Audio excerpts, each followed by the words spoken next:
office. Soaking up that. Yeah, probably have to mow my lawn again. It was starting to turn brown and all that.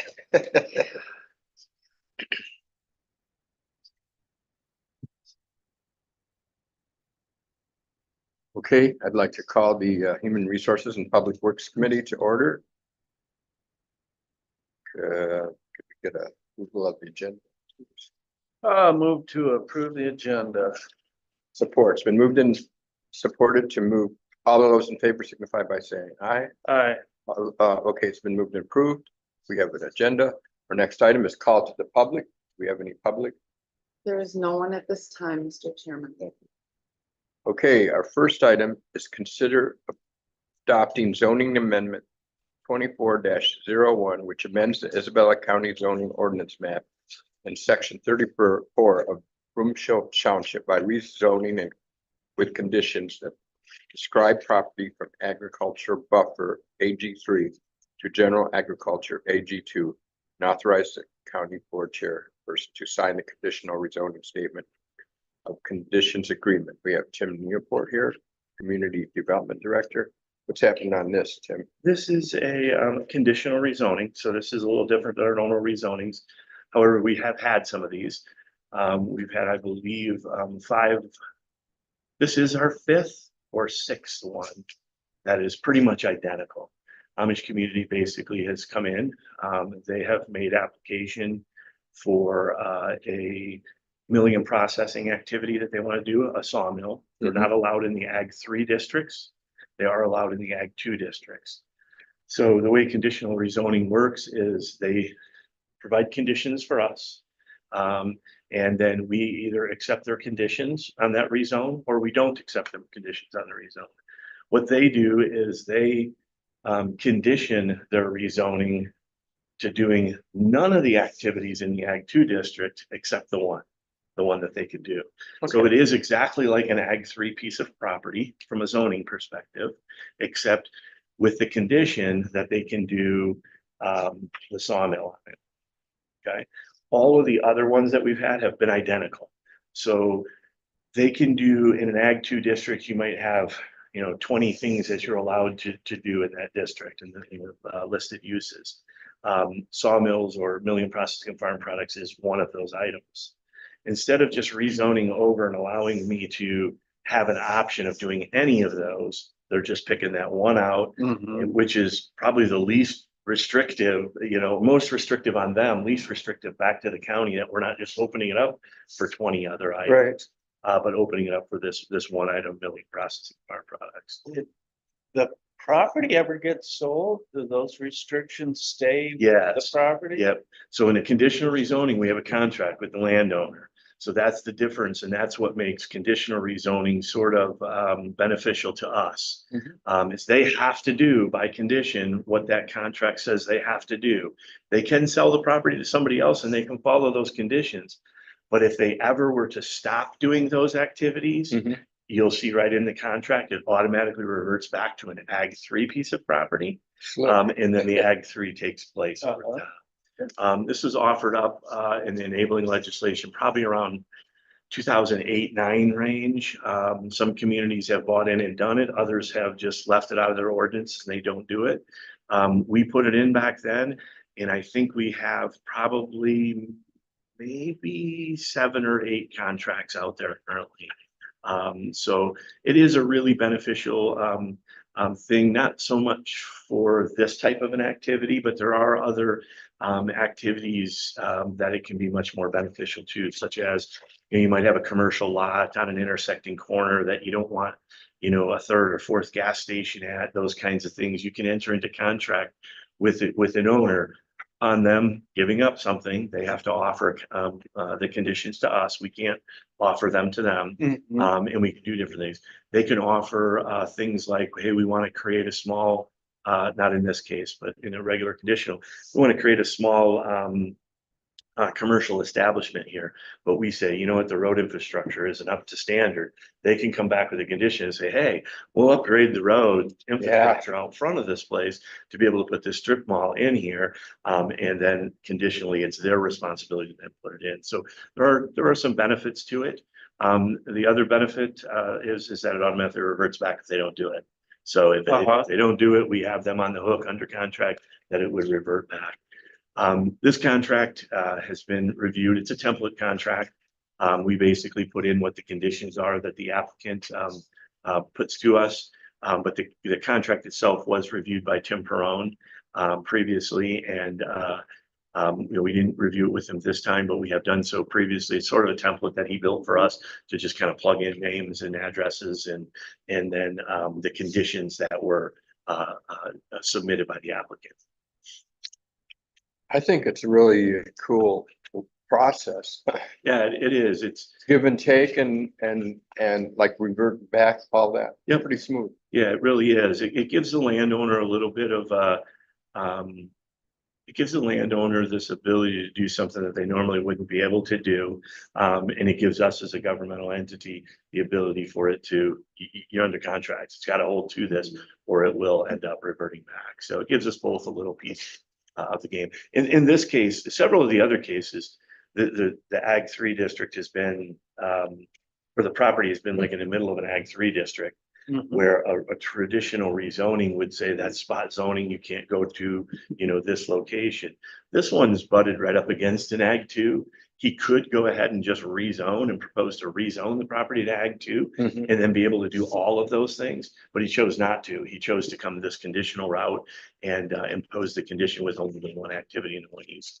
That's all he's interested in. Yeah, Apparently. that's it. Yep, exactly. That's all he Exactly. needs to do. Follow like a noise ordinance, being that it's a sawmill, noise comes to mind, or. Well, we don't have a is this, noise like, ordinance. Right to farm, because it's ag or, I don't think the right to farm probably protects this. because it's more on the commercial side? Yeah, because it's on that commercial side. And it's a product not grown necessarily on that piece of land.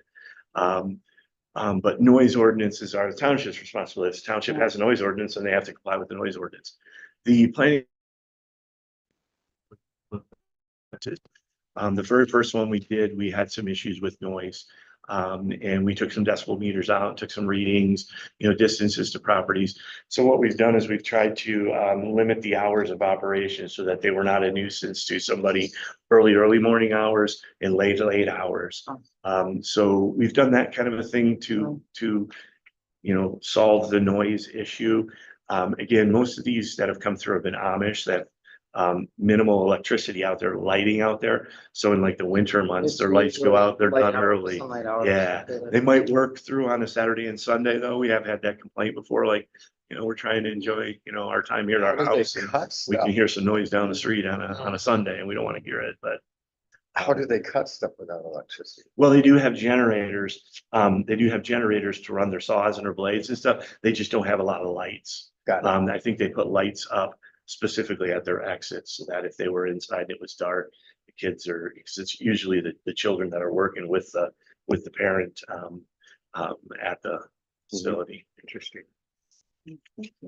We've also tried to deaden the sound a little bit. We did, those, I don't know what they're called, those freezer straps that they put in front Oh, of yeah. freezers. Oh, We've had them drop some of those in front of their like open doors, just to keep that noise, inside. They said, we don't want that bouncing around inside our building. I says, well, the neighbors don't want it bouncing around inside their building. Right, So, right. we gotta put something up Yeah. to help us out there. And that has worked, to some degree. Like I said, we've had 5 of them. They've been operating, oh gosh, probably some of them over 10 years now. And really haven't had whole lots of complaints. Early on, we got a few complaints, but later on in the process, we didn't get any.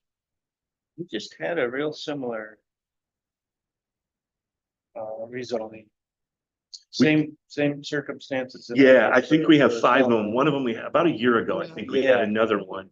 But we've had 5 of them that, I mean, it's identical. They're basically taking their conditions that they're proposing to us and running them through a copier, their attorney is, and then having that. Yeah, well. Comparative, it's. Oh, Those you guys too, rezoning. right? Yeah, Right, yeah, right. yeah, so, I see They do have some neighbors around. They do, and there was a public hearing, notice went out to 600 foot around. We had no complaints. Okay. We've received nothing written or nobody spoke at public comment time of the planning commission. Because we did anticipate, I think to the northeast, there's a line of maybe 4 or 5 homes right there. And I anticipated maybe having some neighbors with some issue there and, Oh, yeah, and they didn't. see that, yeah. Yeah, And again, if this is approved, they still have to go through a site plan process in which we'll do screening for those homes over there, even if there And isn't. that's how you complaint. figure out if those strips are. Exactly, that's where we That's input all of okay, that great. stuff. Yep. great. Yeah, this is just a contract to say he has the ability on that property to do this Ag 3 activity that he would like to do. So then he'll come in Okay. front of us for that. If this is approved, is there a connection between this approval and equalization where they know now it's moved from an ag use to this potentially more taxable value as a commercial entity? Yeah, there is a connection with the township assessors.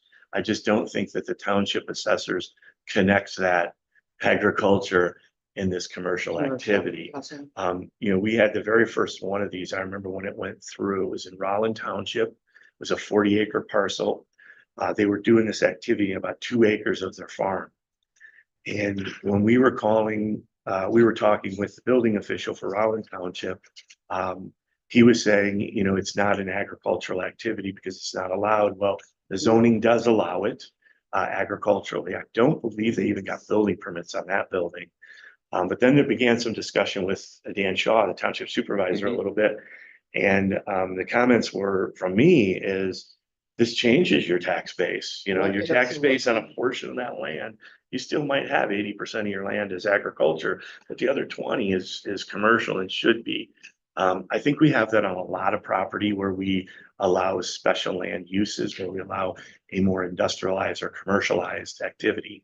What was it, 10 years ago, more than that, probably 15 years ago, one of the planning commission members, Gil Willoughby, wanted to do what's called a rural production and processing facilities. So this is basically businesses that are typically allowed in your industrial district.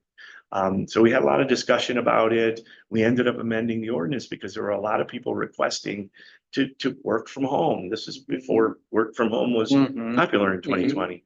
But it was this, we want to work here at the homestead. We want to work, and not just from an agricultural standpoint, from some other standpoint. And so we've issued quite a few permits over the years for like rural production processing facilities. And these things are like tool and die shops. I mean, they should be taxed as a Oh, tool and die right. shop and not a residence or a farm or, a residential. Or at least a portion of. Portion of, that's exactly right. Yep. Personal. Yeah.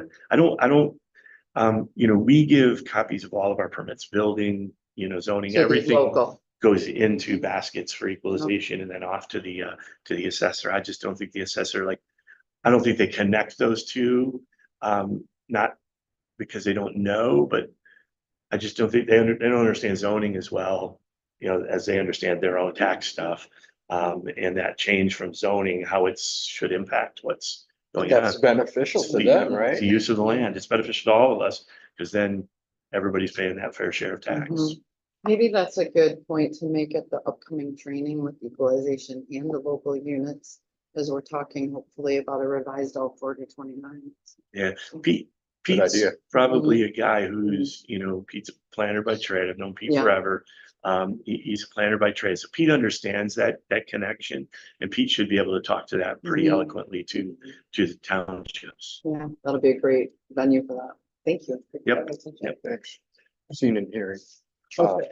You want me to make a motion? Sure. I will consider adopting zoning amendment 24-01, which amends Isabella County zoning ordinance map in section 34, Broomfield Township by rezoning with conditions of described property from agricultural buffer Ag 3 to general agriculture Ag 2. Authorize county board chairperson to sign the conditional rezoning statement of conditions agreement. Support. It's been moved and supported to move item 4 to the regular and work sessions of the county commission next week. All those in favor signify by saying aye. Aye. The ayes carry. Item 4 will be forwarded to next week's county commission. Thank you, Thank you. guys. Yep. Thanks, Yeah. Tim. Good morning. Good morning. Okay, our next item is consider approving the agreement for services between Isabella County on behalf of the Isabella County Recycling Center and the Saginaw Chippewa Indian Tribe of Michigan in the amount of $1,149,038 for the solid waste infrastructure for recycling project, and authorize the board chair to sign the same. That is good news. That it is, sir, that it is. This is the grant that, it was a combination grant passed through, with, in conjunction with the, Saginaw Chippewa Indian Tribe that I have applied for. This is just the finalizing of all of that. The tribe wants a contract, with us on our portion of that fund. The total funding on it was, I think, 1.45 or 1.49 million. The tribe is going to be using all the rest of it other than this 1.149. So as you can see, it was reviewed by legal. And we had to make some changes to it. They agreed upon the changes, other than there was one section in there that and even Tim noted that they're not going to agree to it. They would not. And I think that was more that in the section in here where it talks about falling under tribal government authority. And Tim recommended that be changed, and but he also stated that he did not expect they would agree. So, Quite often when we have agreements with entities out of state, their agreement will say any, this will be under the jurisdiction of Ohio law. And our attorney always wants to change that back to Michigan. So indeed, he wanted to do that this time, and he said, no, thank you. So thank you for checking on that, though. Yep. I don't think it's a deal breaker. for I would us. hope not, not for the amount of funding that we're talking about. And as you can see, it states right in the contract itself, what that dollar figure is to be used for. And are those specific now? Do we know, or this is just a general thing? You don't know what robot you're gonna get, but you'll get one. It is specific to the fact of that particular type of equipment.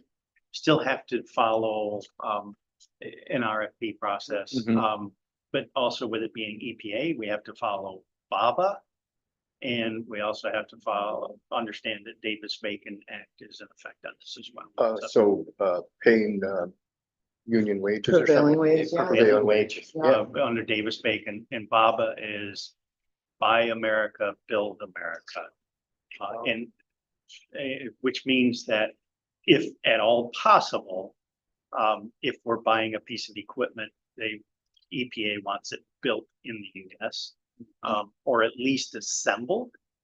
So you have to take that into consideration. Is that gonna be a problem, or, I mean, I don't the believe so. equipment, or? I don't believe so. Okay. I know, and there is a couple of different manufacturers that the baler is going to be the biggest thing. And that being the largest dollar figure, as you can see, at 600,000. There is some manufacturers that do assemble. I'm not going to tell you that every piece of that is built.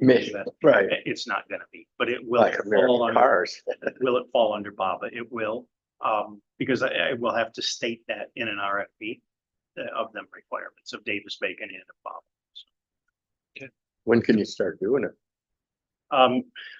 How soon can you get it signed? Okay, great, that's great. you wanna I mean, talk about there's next Tuesday? lots of lead time and all that to get some equipment sometimes. Yeah, and that's gonna be one of the big things, is the timeframe on being able to get equipment. Last I knew, we were still 12 to 18 months on equipment. And we, so that you understand, so that you're aware, we had site plan review last Tuesday, excuse me. That was approved on as far as a pre-approval on site plan. We've got a couple of little notes that we need to put on the drawings to be able to finalize, to be able to have a final site plan approval. which then we can start looking at RFPs. So, um, with, we're using Pete Lorenz for that engineering and, surveying service. Pete, is busy enough that he asked if we could move that back until November's meeting. So we are gonna move that into November's meeting because he's not gonna have time to be able to make the notes and adjustments that will need to happen for that final approval. So we will take that in for final approval in November. And I would hope that I will have an RFP ready to go once we have that final approval. And we can start issuing RFPs. That's great. It's good. And then, yeah, and as far as this, once we have the signature on this and the tribe has a signature back, then I think that we'll be in a position that we can start looking at RFPs on this. I have an email on my inbox from Ray Hugo, which you are aware of, from Closed Loop. Still has interest in working with us, and some funding availability. So, Great. And one thing builds upon the other, right? yes. To make things more, Yep. more likely. And you now have momentum. This is great. The MMP group, we are continuing to rotate that throughout the counties. The last one was this last Friday in Mecosta County. Everything seems to be moving quite well with that. I will need to sit down. I'm gonna try and sit down maybe tomorrow or this afternoon with Frank to be able to get some recommendations on who he would like to see set as far as the county is concerned on that board. One elected official, and then one business that is a waste producer. So we need to look at names specifically, and I think them need to be appointments by the board of commission to that committee to be able to get that complete formed and in place as well. We are going to establish an executive committee so that because it is going to be a massive board, we figure there'd probably be 30 to 35 people total. So we are gonna need an executive to be able Yeah, for sure. to make things. Cool. Good idea. We're gonna need your building too, John, I think. Um, Oh, wow. you know, so we're, as a core group, the DPAs out of every county have, we've been very meticulous about how we're moving forward, making sure that we have the right, key people in place to be able to continue to drive forward for us on the material management planning side. So. Well, that sounds really great. Yeah. Very encouraging. I'll make a motion that we approve the agreement for services between Isabella County on behalf of the Isabella County Recycling Center and the Saginaw Chippewa Indian Tribe of Michigan in the amount of $1,149,038 for the solid waste infrastructure for recycling project, and authorize board chairperson to sign the same. Support. It's been moved and supported to move item 5 to the regular and work sessions of the county commission next week. All those in favor signify by saying aye. Aye. Ayes carry. Item 5 will be forwarded to next week's meetings. Thank you, Jake. Thank you. Okay, our next item is consider approving the individual service contracts between Isabella County Commission on Aging and James Vandermeer, Stacy Graham, Angela McGurk, Catherine Tobin, Judy Swartz, Steve Wood, and Mary Alsinger to provide activity services, and Virginia Kane to serve as active living newspaper editor effective October 1st, 2024 through September 30th, 2025, and authorize the board chair to sign the same. We have Jennifer Crawford, Director of Commission on Aging, to break this down for us. Hi. Good morning. So I'm bringing before you today, we're just renewing all of our personal service contracts like we do every year. So this first batch, this is for our activities program. So this would be all of our fitness instructors, our anyone can paint instructor, and then also the editor for our active living newspaper. And so all of the rates have stayed the same from last year. And we're just so fortunate to have so many talented and just wonderful individuals who want to continue to work with us. And so many of them have been here for many, many, many years and have such a great following and so much support from the individuals who take their classes and enjoy just being with them. So we're very fortunate to have all of them that want to work with us and continue to work with us. Is Judy Swartz here now or she? Nope, she's still, we provide hers via Zoom.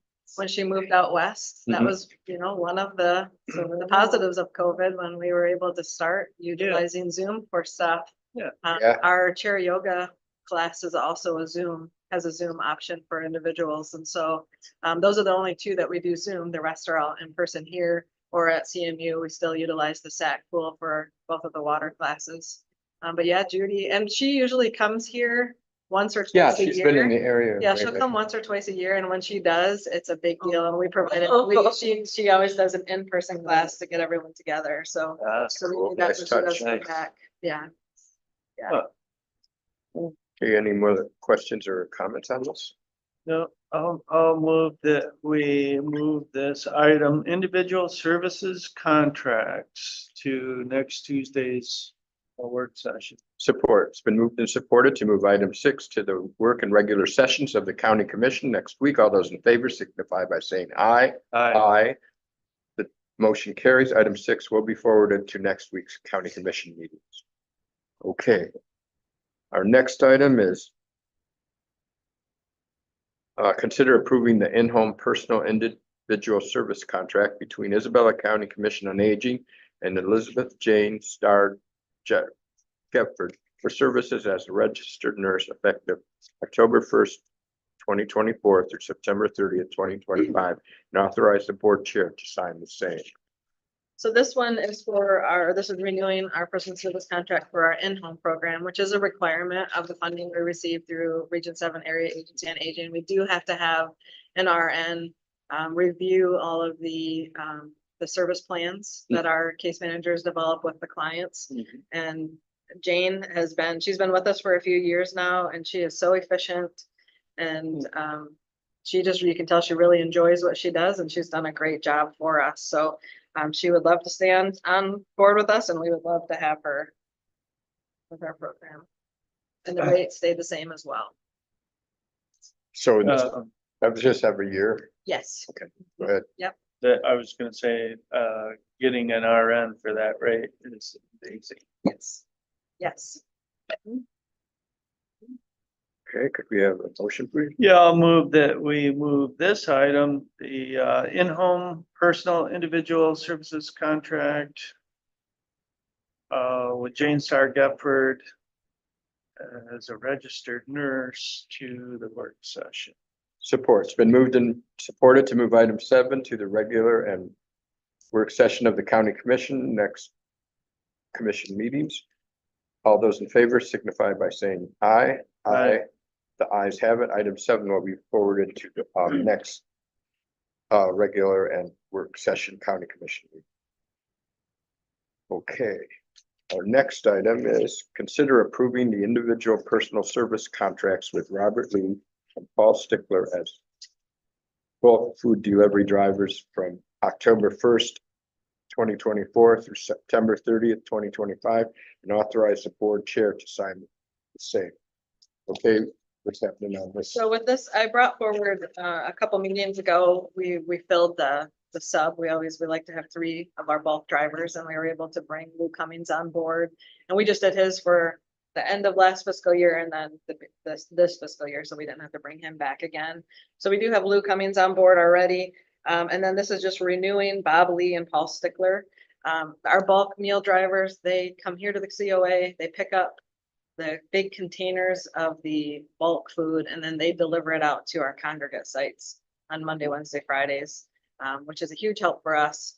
And these individuals are wonderful. They definitely love what they're doing, and we love having them on board with us. And the rates are the same as well. Okay, Yeah, I'll make a motion then that we move this item, the individual personal services contract for bulk food delivery drivers to next week's work session. support. It's been moved and supported to move item 9 to the work and regular sessions of the county commission next week, and all those in favor signify by saying aye. Aye. Aye. The ayes carry. Item 9 will be forwarded to next week's county commission. Thank you, Jennifer. Okay, the next item is announcements. Anybody have any announcements? Skip one. That Oh, last sorry, one was sorry. actually. Oh, sorry, on the back. Nope. No, it's the Oh, last on the bottom. one. Okay, I got it, I see it, sorry. Real site. Okay, consider approving, our next item is consider approving the fiscal year 2025 Isabella County Commission on Aging Nutrition Site Agreements for congregate meal sites with Shepherd United Methodist Church at the rate of $150 per month, Fremont Township Wind Community Building at the rate of $300 per month, Rosebush Manor at the rate of $90 per month, and Sherman Township Wademan at the rate of $250 per month, and authorize the board chair to sign the same. So these agreements are with the, these municipalities allowing us to utilize their facilities to hold our congregate meal sites. And it's spread throughout our county, which is nice. So we have them in Wynn, Wademan, Rosebush, and Shepherd, in addition to our site here. So our main kitchen is here. All the food is prepared here. Our bulk meal drivers that we just discussed in the last one, they then take it out to those congregate meal sites, which those take place on Monday, Wednesday, Fridays Mhm. every week. We do have site facilitators at each of those locations that we staff, who then oversee getting the meals out to individuals and then providing activities as well on those days. They've done a really great job. Congregate sites across the nation that over the last several years, there's been a huge decline in getting people to come out to those sites.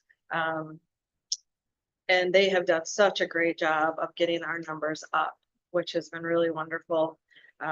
You know, whether it's through music or just different activities, they have all done a great job of finding out what the individuals in that community would like to see Mhm. and trying to entice them to come out. And so they've done a great job of really getting the numbers in their location. So this just allows us to continue to utilize these facilities so that we can provide those meals in those areas. And we certainly, you know, our home delivered meal numbers have increased so much that we're really encouraging those who can get out and about to come out to these sites. And it's the best thing for them. You know, they're not isolated. They can get out and socialize with Mhm. individuals. And so I think it's so important that we do continue this service. Absolutely. Yeah, that's a great service, and it's been very popular, as you said. Okay, could we get a motion, please? Yeah, I'll make the motion that we consider approving the fiscal year 2025 Isabella County Commission on Aging nutrition site agreements for congregate meals. And that we send that item to next week's work session. Support. It's been moved and supported to move item 9 to the regular and work session of the county commission next week. All those in favor signify by saying aye. Aye.